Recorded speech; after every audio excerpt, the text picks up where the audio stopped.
During a family dinner with my parents, I received a text from an unfamiliar number. Get up and leave now.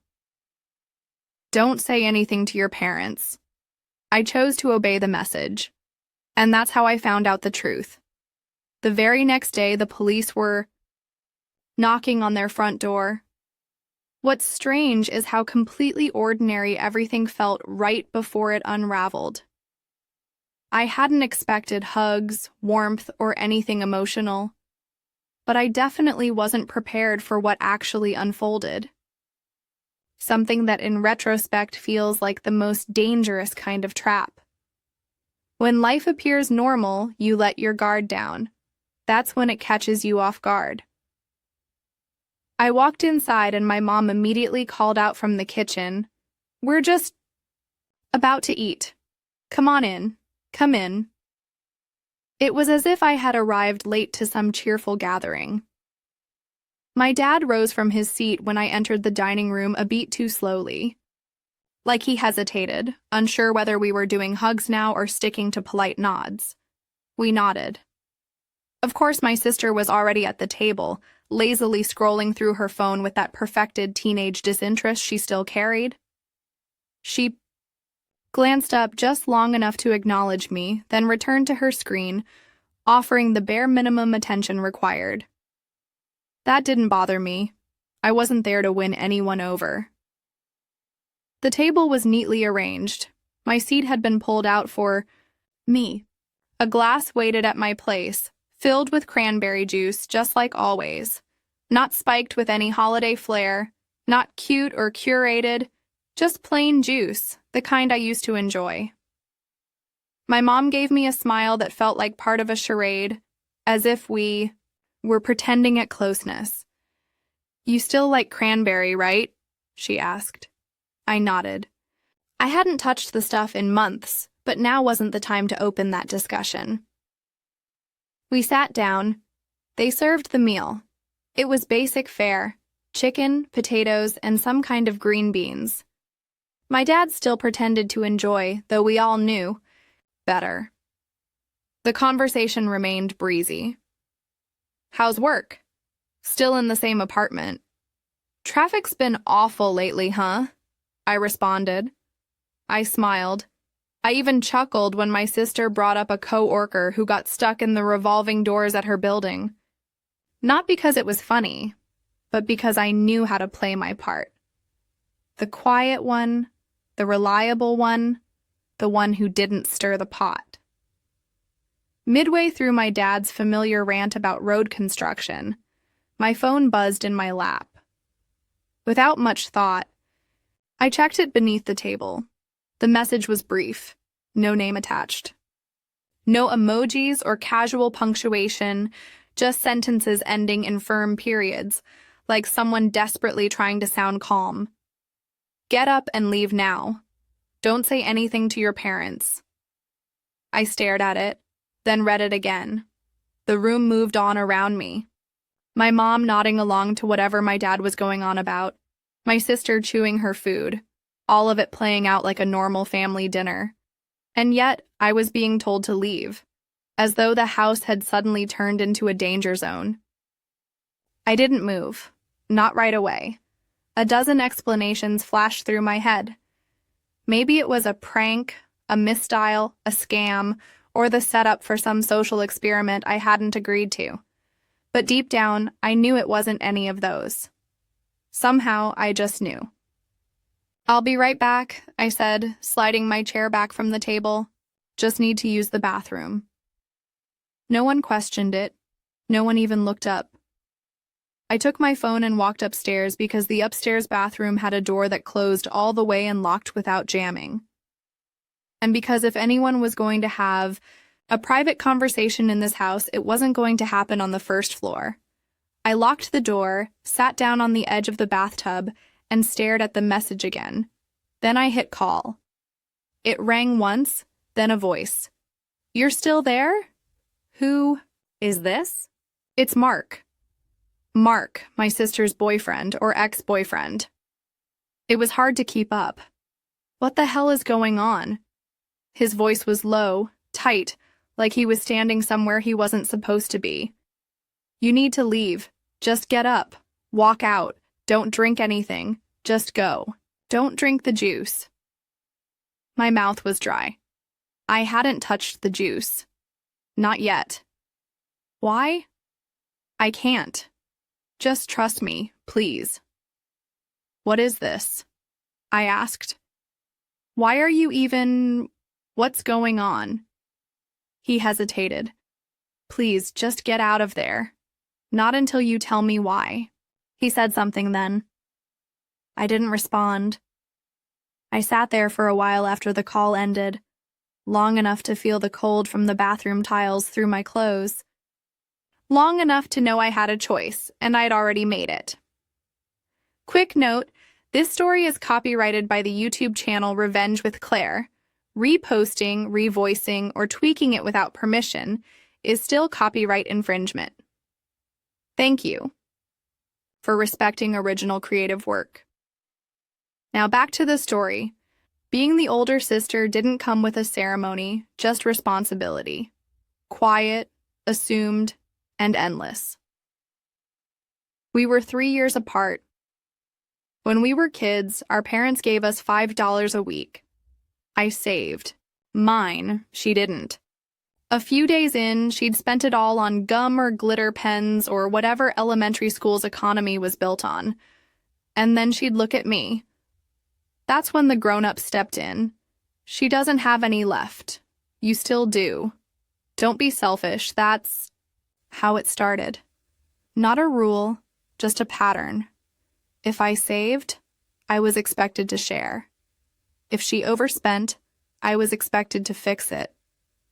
In high school, I got a part-time job, just a couple weekends at a pharmacy, enough to buy my own jeans without an argument. My sister didn't work. She was younger, and no one expected her to. But if she wanted anything extra, guess who got nudged? She really wants to see that movie. She doesn't have her own money yet. You do. They still covered the essentials, but anything beyond that became my problem. When I left for college, things calmed down. I was busy, broke, and 2 states away. My sister was still in high school, and for a while it felt like I'd bought myself some space. Then I graduated, got a junior developer job. Entry-level pay, basic benefits, barely enough to cover rent and loan payments. But to my parents, it was a windfall. The request started slow. Could you help with her enrollment deposit?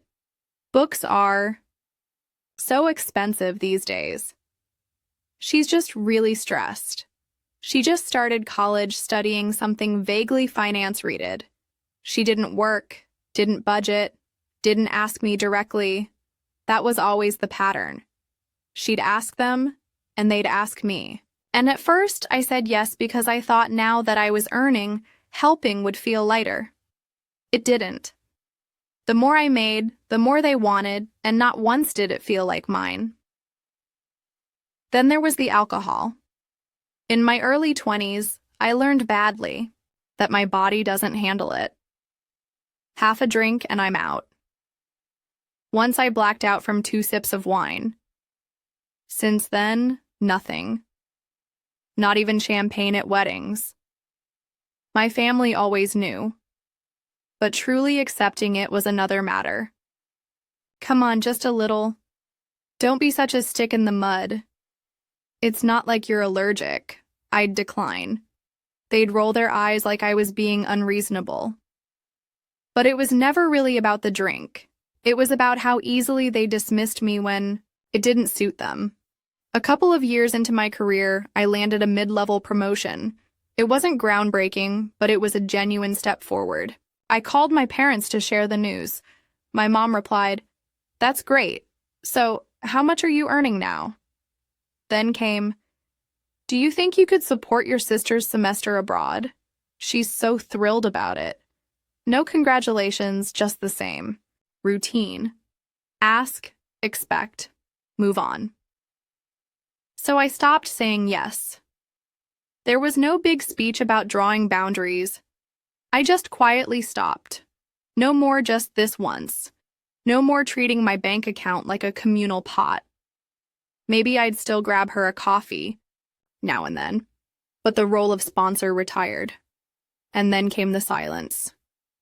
No texts, no phone calls, just that heavy quiet that somehow still felt loud, like they were punishing me with their absence. Weeks passed. Then the quiet cracked open. Your sister needs help. It's serious. They floated a number. $12,000. They wouldn't explain why. Only that she needed it. That I could afford it. That I was her sister. I refused. They kept pushing. So I called her directly. And that's when the truth came out. She'd been gambling. She'd lost. Now she owed money. Money she couldn't pay. She was in finance. Now, if this got out, it wouldn't just cost her a job. It would end her career. No one hires someone with a gambling record in this field, she said. If people find out, I'm finished. I asked, has this happened before? She didn't respond, but I didn't need her to. I told her flat out, no, not later, not partway, just no. I've been helping you for as long as I can remember, I said. But this, I won't cover it, not this time, not ever again. She called me cold, told me I didn't understand. Maybe she was right, or maybe I finally just didn't want to. After that, they cut me off. 3 weeks of total silence. Then came the slow drift back. A forwarded meme from my dad, a picture of the backyard from my mom, a TikTok from my sister, no caption, and eventually an invite. We're having dinner. Just the family. Hope you'll come. No mention of the money.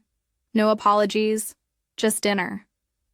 I convinced myself they'd accepted it, that they'd come to terms with where I stood. So when they asked me to join, I said yes.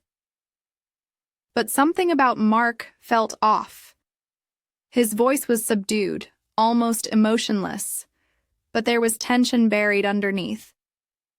It's the juice, he said quietly. I think they put something in it. Alcohol maybe, or something else. I'm not sure. But I think they're planning for you to pass out. The room around us was dead quiet. White tile floor, the faint whir of a ceiling fan, distant clinks of silverware from downstairs. I didn't respond. Why? I finally asked. Another brief silence. They want to unlock your phone. Use your fingerprint. I picked up the glass, tilted it slightly, and gave a small smile. Tastes like I remember, I said. But I didn't drink a drop. Later, I asked casually, was that someone pulling into the driveway? All of them turned to look. That's when I quietly slid the glass beneath the table, angled it, and let the juice trickle out into the carpet. Not the whole thing, just enough to sell it. It soaked in quickly. Just feel weird. Tired. My mom leaned in. Her eyes were all softness and concern, like we were playing a new game now. You okay? Yeah, I said. Just a bit woozy. I think I need to lie down for a minute. No one hesitated. They helped me to the couch like I was precious, like they were. Caretakers, not thieves. I lay down, closed my eyes, tried not to think about how fast my heart was beating. Just breathe even, slow, don't flinch. The couch cushion was warm under my shoulder. Someone draped a blanket over my legs, and then I heard it. Is she asleep? My mom whispered. Yeah, she's out, my sister said. Okay, my dad replied. Let's do this quickly. I heard the sound of my phone being picked up. Then something worse. Fingers curling around my hand, my thumb being lifted gently, but with purpose. my skin pressed against the sensor.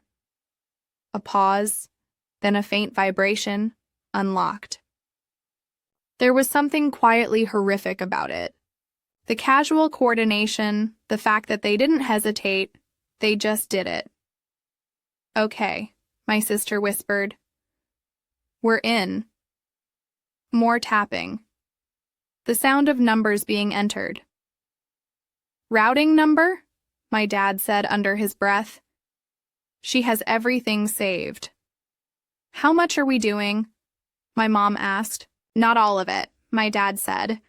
"Just enough to settle it." "Settle what?"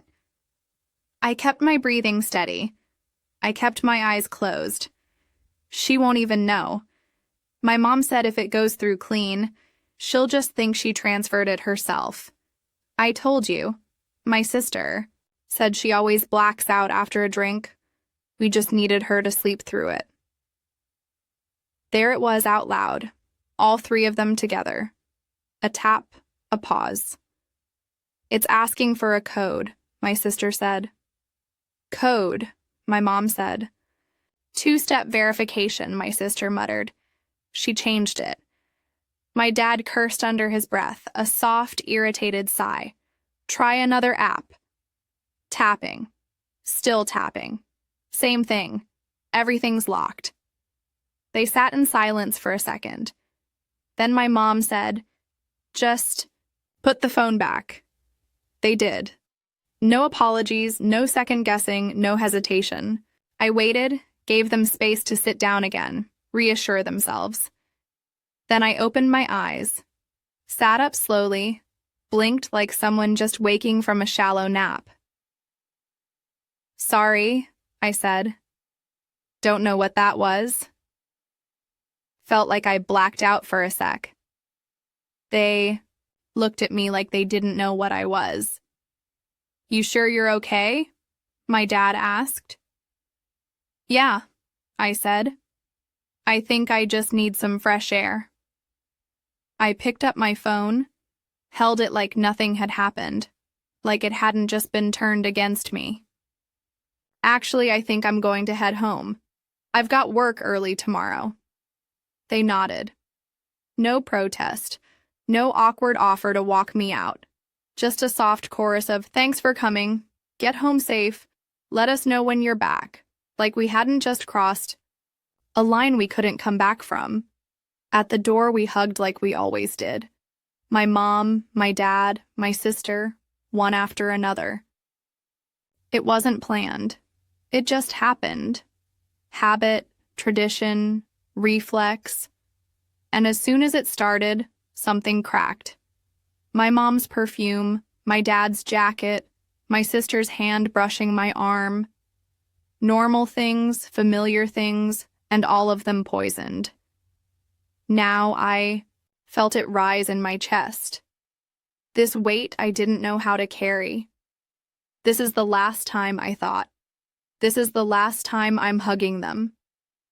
After tonight, we don't come back from this. I almost cried. I didn't, but almost. I stepped back, smiled like I wasn't breaking open. "Thank you for dinner," I said. They smiled.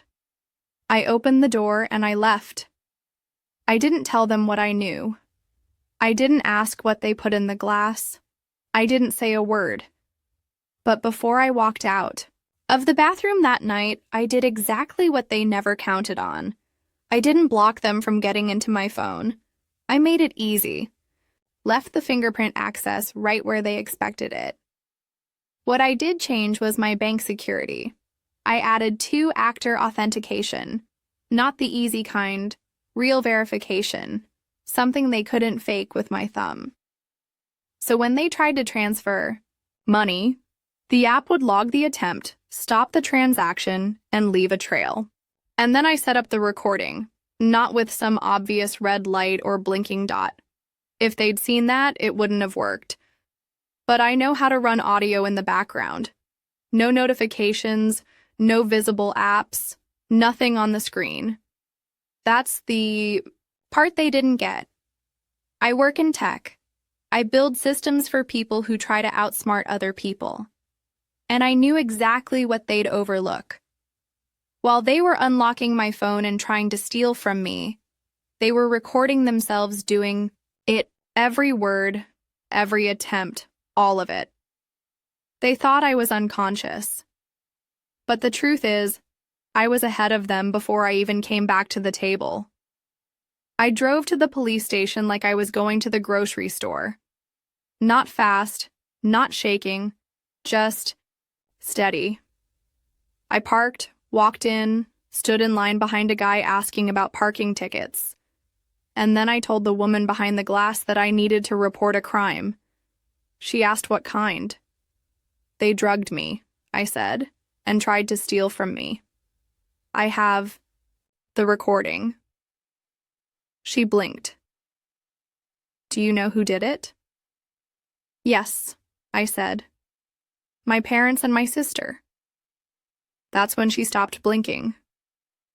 They gave me a chair in a quiet room with an officer who didn't ask why I hadn't gone to the hospital or why I wasn't crying. He just listened. I played the audio clip. He sat through the entire thing before asking, "Do you realize what they were trying to do?" "Yeah," I replied. "They were after my money." I forwarded him the file, pointed out the timestamps, and walked him through the activity logs on my banking app. He nodded frequently, jotted down some notes, and typed carefully into a computer system that looked at least a decade out of date. "This is serious," he said. I gave a small shrug. Yeah, it was. He asked if I was all right, if I had a place to stay, and whether I needed any kind of support. I told him I'd already left.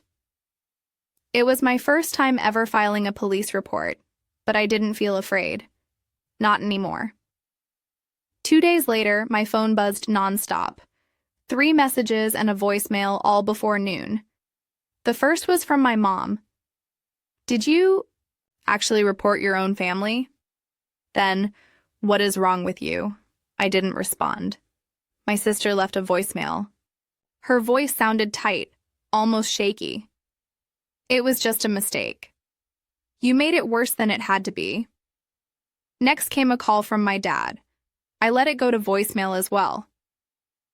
"You think the cops will fix this?" He said, "You're going to destroy everything. You don't do this to your own people." I texted back one time, "You drugged me. You tried to rob me. That's not family. That's a felony." Then I blocked them. All of them. Mom, Dad, my sister, group chats, every contact, even emergency bypasses. I changed my phone number, rewrote my will, froze my credit just in case. I thought cutting ties would sting more, but it didn't. It felt like I could finally breathe. They didn't contest the charges. Not after the audio, not after the bank attempts. Synced perfectly with the timestamps. Not after the detective said, "We can handle this." The easy way.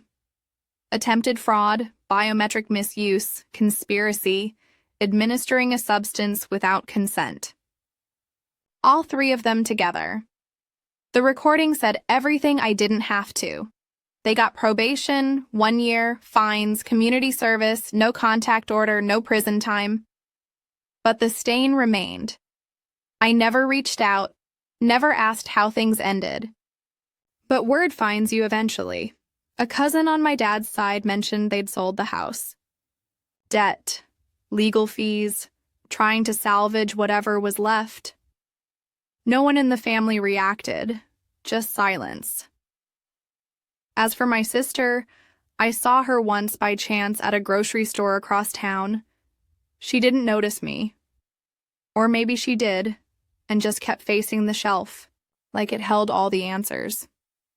She was wearing a polo and a vest, stacking paper towels, avoiding any eye contact.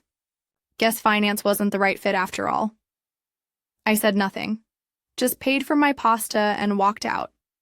Her boyfriend gone. I heard that from a mutual acquaintance. Not someone close, just someone who still keeps tabs on everyone. Apparently, he moved out a few weeks after everything came to light. No drama, just packed up and disappeared. Some things don't need explanations. They speak for themselves. And me, I don't get texts asking for help anymore. No more group chats, no more guilt. Served up as duty, I work, I sleep. I open my fridge and know every single thing inside was bought by me for me. I thought severing ties would be harsh. Instead, it felt clean. So, what do you think? Did I go too far or not far enough?